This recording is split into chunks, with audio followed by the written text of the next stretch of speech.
We Catholics have a lot of strange feast days. I mean, we celebrate people and saints, and people got shot to death with arrows, people who were beheaded, came back to life, picked up their head.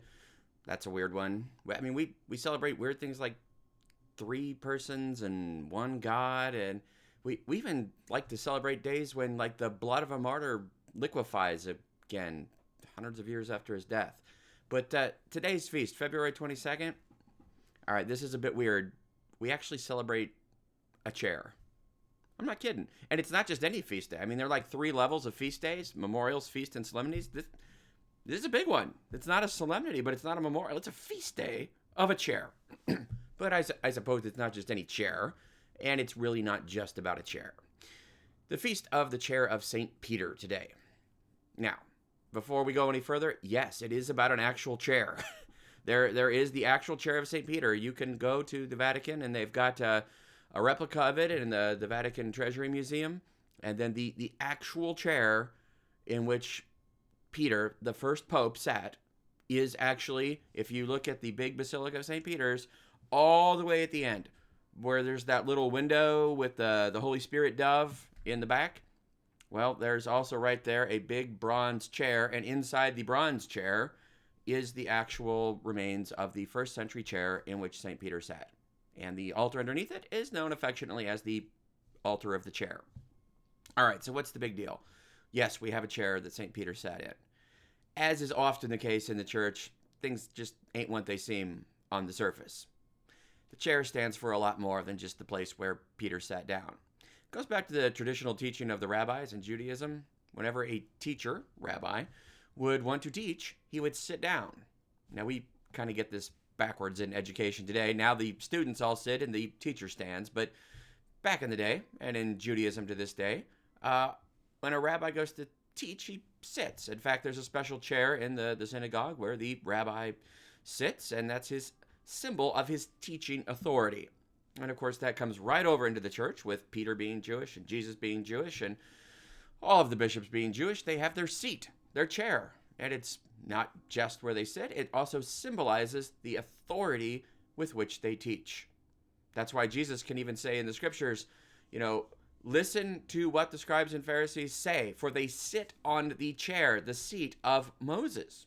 They teach with authority, but don't follow their example, because they're teaching with authority, but they're not doing what they're teaching.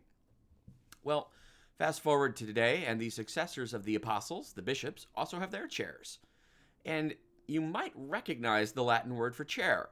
It is, in fact, cathedra, from where we get the word cathedral. Now, most people would think of a cathedral as like, a big fancy church. Well, I can tell you, I've been to the cathedral of the Diocese of Juneau when I go up to Alaska in the summers, and it ain't so big and fancy. It's about what you might expect for a little church in the middle of the little town of Juneau, Alaska. But it is a cathedral because it has a cathedra. Cathedra is the word for chair, and especially it means the chair of the bishop. He does actually sit in that chair when he's in his cathedral, but more than that, it's the symbol of his teaching authority. Now, when Jesus makes Peter the first pope, he gives him authority. He says, "No longer will you be Simon, I call you Peter, rock. And on this rock I will build my church, and I will give you the keys of the kingdom of heaven."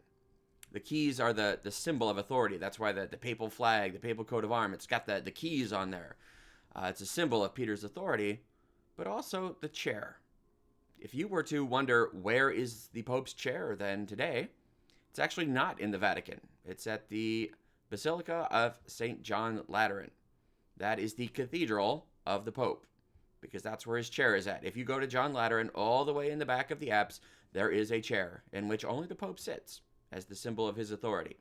Likewise, if you go to the Cathedral of St. Peter here in the Archdiocese of Kansas City in Kansas, you will find a special chair in which only Archbishop Naumann and the bishops of Kansas City and Kansas sit.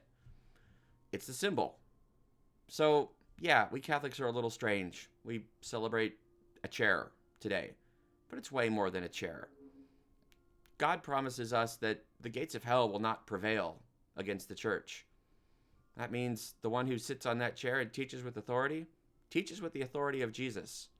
And if you're a follower of Jesus, well, who wouldn't want to hear his voice today and his authority.